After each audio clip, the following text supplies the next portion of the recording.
This event follows a similar ceremony that happened 3 years ago in London, when the Community of the Resurrection gifted the original Isithwalandwe medal that had been given to Trevor Huddleston in 1955 to the Huddleston Centre. At that time, this building did not exist. We had nowhere to put it, but in faith, it was received, and today you're all here to help us celebrate it coming home. This building was very much a dream. Cultural people here, Mr. Gwangwa, Abigail Kubeka, others helped us literally dig the foundations to this building. You'll remember out with your hard hats and your spade. And so it's really been a journey of love, a journey of faith, and of commitment from everybody. Many, many of you are here. So we're receiving the medal today, and we are, I think, honouring it. We're housing it so that it can be seen by many, many South Africans, to be reminded of the path that Father Huddleston trod and that all of you have trod to get here. And we're here also to give thanks. I'll ask you to join me in the prayer that is attributed to Trevor Huddleston. God bless Africa, guard her children, guide her leaders, and give her peace. Amen. Thank you.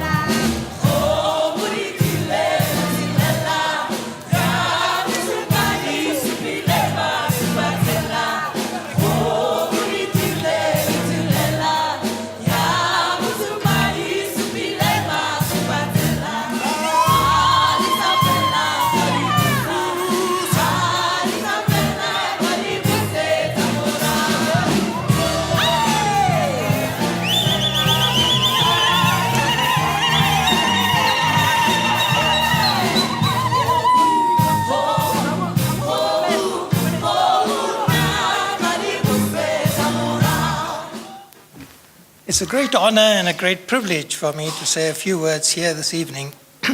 And I'd like to thank Trisha and Archbishop, Esme and others, and all those who made this great place possible. I think Trevor would have been very surprised, but very pleased, even more by the kind of work that is being done in his name through this home of his. Now, Trevor loved children. And he said to me one day, we have to run a conference. We arranged a conference, used the name of another trust we had, which was for another priest, Ambrose Reeves. And under Ambrose Reeves' trust, which we also ran through the anti-apartheid movement, we organized an international conference in Harare in 1987 to focus on children. Conference on Children, Repression and the Law, as we called it. That conference is the first time ever in the history of South Africa that the internal leadership met the external leadership. Oliver Tambo, Joe Slovo, all these people that people here had heard of, because some of the young people had never seen them, met them for the first time. And as we stayed in those hotels, we couldn't sleep. As we went from one floor to another, people wanted to talk to you. So for 2-3 nights, no one slept, just talked all the time, because it was such a fantastic gathering of South Africans in Harare. Anyway, the conference was over, children gave testimony. Trevor said we should do something further about it. So Victoria Britton, a noted journalist in the Guardian newspaper, and I were asked to write a book which gave the evidence of the children, and that was published in 1988. He gave, as I said, great dignity to the anti-apartheid movement. He was a moral crusader without equal. And during the 80s, he helped us to build the anti-apartheid movement into the biggest solidarity movement in Europe, and indeed the world. And together, working with the Union, Over Youth, Non-Aligned Movement and others, we were able to mobilize the world for, of course, the end of apartheid.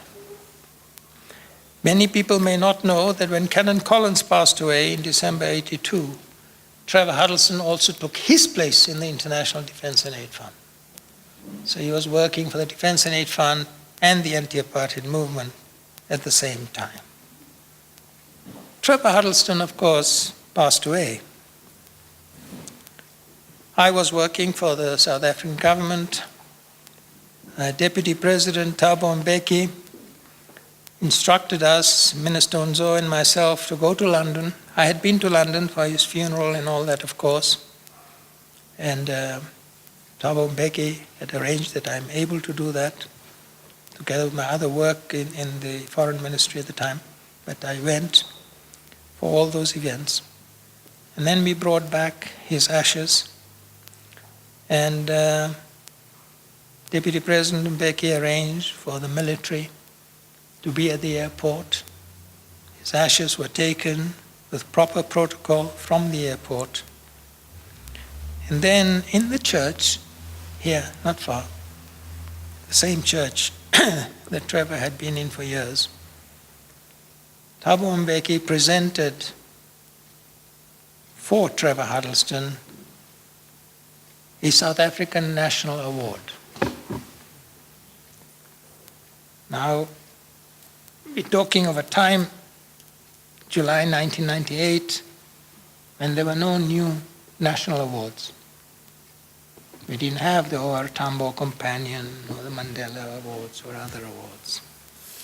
So this was an award that existed at the time for the official government of South Africa. The Deputy President felt that we need to bestow that award, an award. So I was left with the award because I was asked to receive it. None of his family could be brought here or anything. And the Community of the Resurrection in Murfield said that I should do that. So this is that award. There are 3 pieces.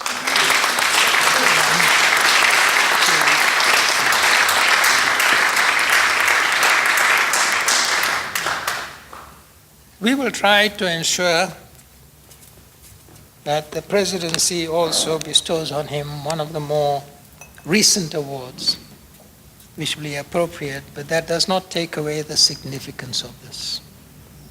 That when there wasn't another new award yet, because people were working it, an award had to be conferred posthumously, not that far away, after his passing, for Trevor Huddleston. And I would like to give this here today to His Grace the Archbishop, so that it can become, amongst others, one of the proud possessions of this great centre that has been developed by everyone who's worked for Trevor Huddleston's memory to building this year.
Africa winner, Africa winner. Love yourself now, yeah. Africa winner, Africa winner.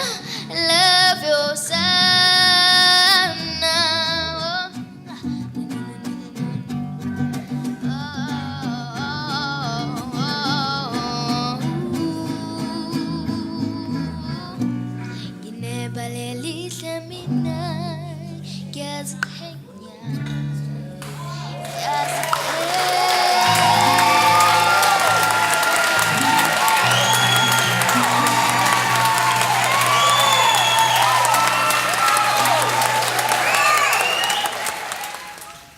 Let me tell you that every chapter that Father Huddleston wrote in his book, Not For Your Comfort, I went through it before it became what he wanted it to be. I used to spend many hours with him, and we say, Norman, this is the chapter that I've written. Can you go through it? And do you think it is appropriate? Every chapter. When Trevor finished the book and he was informed that he was going to be raided, he removed the book and sent it to Alan Payton and Kloof for safety. And that is how, in fact, his book was published before it could have been impounded. It is a privilege to be a patron of the center, and congratulations to Tricia, to the board members for taking this idea. Just briefly, that started in 1999 when, after we had buried Trevor Huddleston, we quickly concocted some brochures and we went and approached Mam Zanele then, and then we got our first 500 rands to start this idea, and the rest is history. So thank you so much for that.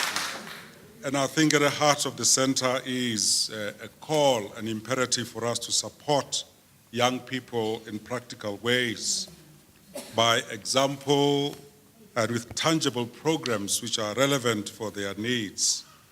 As Fr Huddleston supported those in his care 70 years ago, so we are called to follow that example. The medal that we will see today is an example of that call.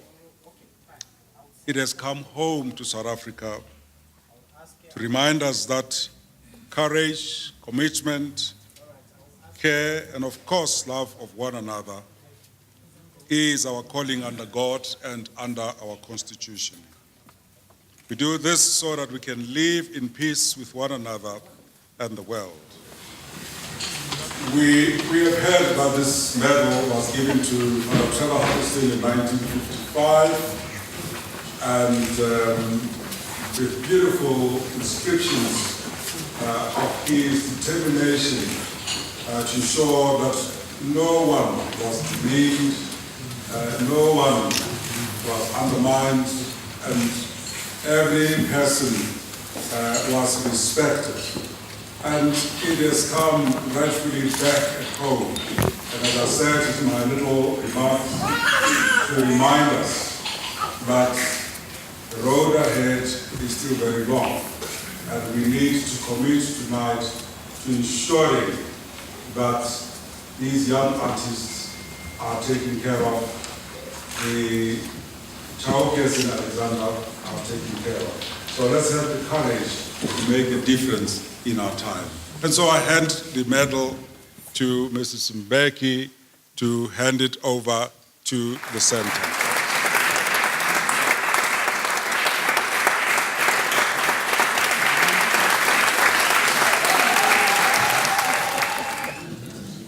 This message comes from Deputy President Cyril Ramaphosa on the commemoration of the award of Isithwalandwe to Father Trevor Huddleston Memorial. Through his book, Naught for Your Comfort, he brought to the attention of many people across the world the crime against humanity known as apartheid. In his book, he speaks hauntingly about his regret that people of his faith could allow themselves to suffer such a remarkable dearth of conscience.